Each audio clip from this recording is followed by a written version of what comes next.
Korupsi masuk kampus. Halo kawan-kawan, selamat datang lagi di channel saya. Kali ini kita akan membahas masalah yang terjadi di perguruan tinggi di Indonesia.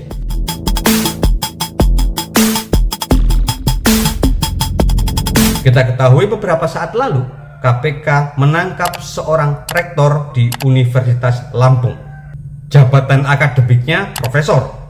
Ia diduga menerima uang suap karena meluluskan calon mahasiswa baru yang mengikuti program seleksi mandiri masuk Universitas Lampung. Bicara korupsi, ternyata di perguruan tinggi ini bukan sebuah barang yang baru, bukan isu yang baru. Kasus korupsi di perguruan tinggi ternyata telah banyak terjadi di Indonesia. Sebenarnya kasus yang terjadi di Universitas Lampung ini bukan yang pertama kali. Sebelumnya juga diduga pernah terjadi di Universitas Indonesia, diduga juga terjadi di Universitas Negeri Malang dan Universitas Negeri Jakarta. Misalnya dari pantauan Indonesia Corruption Watch atau ICW, dari tahun 2006 sampai tahun 2016 terdapat 36 kasus korupsi terkait dengan perguruan tinggi. Sebanyak 45 orang menjadi pelaku korupsi. Mereka berasal dari kalangan sivitas akademik, pejabat pemerintah daerah, dan juga pihak swasta. ICW sendiri bahkan mewanti-wanti, sektor pendidikan tinggi merupakan sektor yang rawan korupsi. Data dari tahun 2015 sampai 2019, kerugian negara pada sektor ini sebesar 41 miliar. Darmaning Tias, seorang pengamat pendidikan, mensinyalir ada 3 faktor mengapa perguruan tinggi rawan korupsi, terutama di perguruan tinggi negeri. Pertama, tentu saja terkait dengan proses pemilihan rektor itu sendiri. Proses pemilihan rektor di perguruan tinggi negeri tidak ubahnya seperti pemilihan pejabat negara. Tidak hanya mempertimbangkan faktor akademik, tetapi juga mempertimbangkan faktor-faktor politik. Kedua, kursi rektor dipandang sebagai jabatan yang politis. Ketika memandang jabatan politis tersebut, berarti ada konsekuensi terkait dengan ekonomi dan sosial yang juga tinggi. Ketiga, ini terkait dengan adanya program penerimaan mahasiswa baru yang dirancang sebagai media penerimaan mahasiswa baru berdasarkan kemampuan membayar calon mahasiswa tersebut. Ini menjadi celah korupsi yang paling mudah dimainkan oleh para pimpinan di perguruan tinggi negeri. Oke, selain korupsi, kira-kira masalah apa lagi yang membelit perguruan tinggi di Indonesia atau kita sebut kampus di Indonesia? Iya, orangnya maksa saya harus bilang saya cinta sama beliau gitu Mbak, kalau pengen tangan saya dilepas gitu. Dari data yang masuk ke Komnas Perempuan, kekerasan seksual di lingkungan pendidikan tinggi itu dilakukan oleh dosen dalam proses bimbingan skripsi atau dalam proses penelitian. Selain korupsi, kita bicarakan soal kekerasan seksual.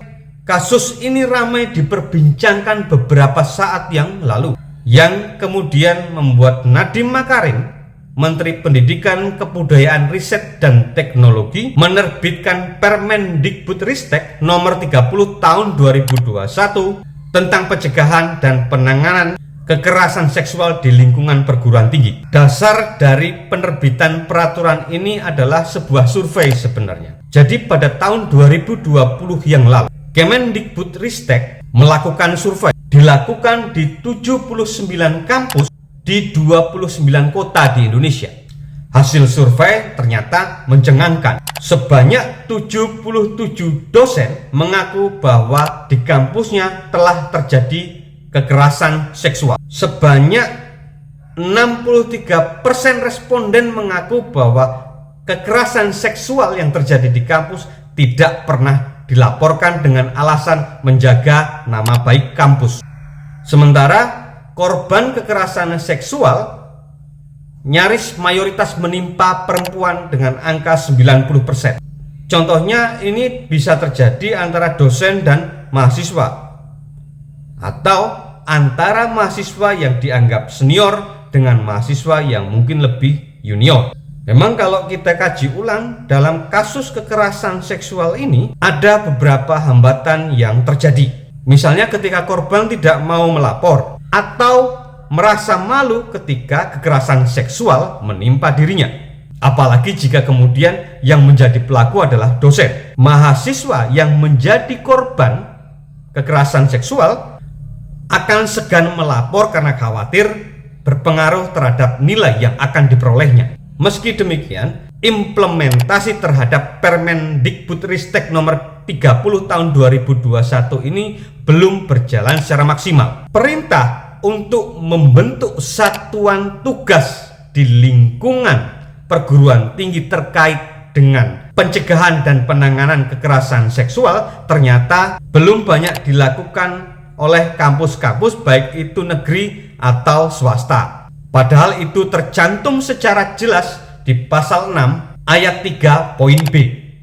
Masalah lain yang membelit perguruan tinggi di Indonesia adalah terkait dengan mahalnya biaya kuliah. Media Kompas beberapa waktu lalu menerbitkan sebuah laporan mengenai hal ini, mengenai mahalnya biaya kuliah di kampus. Kompas melakukan penelusuran untuk melihat besaran uang kuliah di 30 kampus. Data yang diperoleh kemudian dibandingkan dengan data yang ada di Badan Pusat Statistik. Akhirnya Kompas menuliskan bahwa kenaikan biaya kuliah sulit diimbangi oleh peningkatan gaji masyarakat. Menurut Kompas, setiap tahun selalu ada peningkatan uang kuliah untuk mahasiswa. Kenaikannya sebesar 1,3% untuk perguruan tinggi negeri, sementara untuk kampus swasta kenaikan per tahun adalah 6,96%, angka yang cukup tinggi.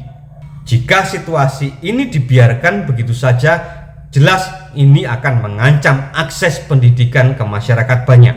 Memang kita ketahui bahwa ada perbedaan pola pembiayaan antara perguruan tinggi negeri dan perguruan tinggi swasta, atau kampus negeri dengan kampus swasta. Kampus swasta misalnya membebankan biaya operasional seluruhnya kepada mahasiswa.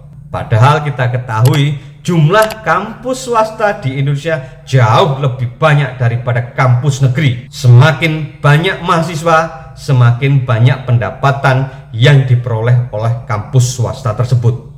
Dalam beberapa hal, pembiayaan kampus swasta ini lebih banyak dikeluarkan untuk operasional. Operasional itu terdiri atas gaji dosen dan pembangunan fasilitas. Karena bagaimanapun, salah satu unggulan kampus adalah soal fasilitas dan laboratorium serta perpustakaan yang memadai. Terkait dengan situasi mahalnya biaya pendidikan ini, mungkin kita memerlukan skema baru. Kampus swasta bisa lebih kreatif dalam menggalang dana, dalam mencari dana dan tidak membebankan 100% biaya operasionalnya kepada uang kuliah mahasiswa. Skema pembiayaan kampus swasta bisa dilakukan secara lebih agresif dan ini harus didukung oleh regulasi pemerintah. Dan tentu saja harapannya pemerintah bisa melakukan fasilitasi terhadap kegiatan ini. Di lain pihak juga mesti ada pengawasan yang jauh lebih ketat terhadap beasiswa yang diperoleh oleh masyarakat. Apakah beasiswa yang diperoleh oleh mahasiswa untuk masuk perguruan tinggi itu sudah tepat sasaran atau belum? Pengawasan ini yang mesti dilakukan oleh pemerintah secara ketat.